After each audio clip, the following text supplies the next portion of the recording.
In this morning's gospel, Jesus uses this image of these two guys.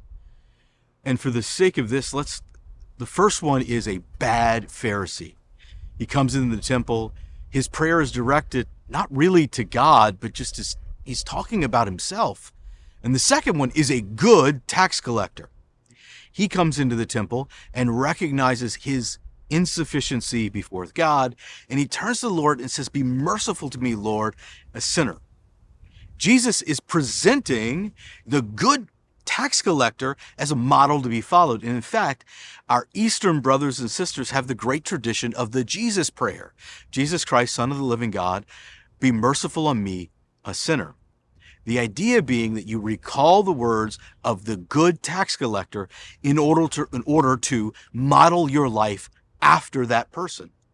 And in fact, if you're looking at the two people and you're asking, how can I be less of the bad Pharisee?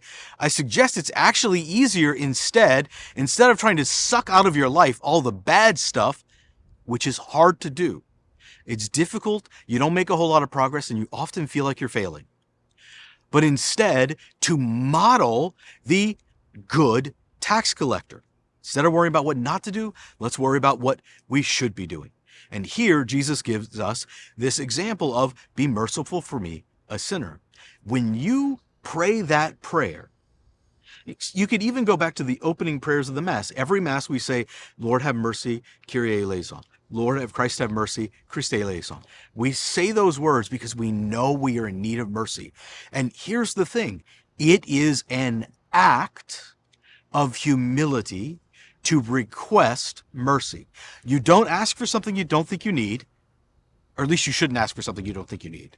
And if you think you need it, you're proclaiming, I don't have this. I need mercy, or I am a sinner.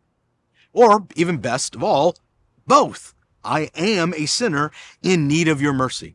If you've never heard of the tradition of the Jesus prayer, I've grown to fall more and more in love with it, because when you have a tad, just a smidge of the ability to be distracted by anything, the rosary can sometimes be challenging. But the Jesus prayer, same number of beads, same number of prayers, but you don't have to remember where you've been. You just say the next Jesus prayer. And it's a powerful way to be, not just to be reminded that I'm such a terrible sinner and I need to be reminded of how much of a sinner I am, but instead, it's to remind me that I am limited, broken, fallible, but it doesn't have to stay that way if I learn to rely on the Lord.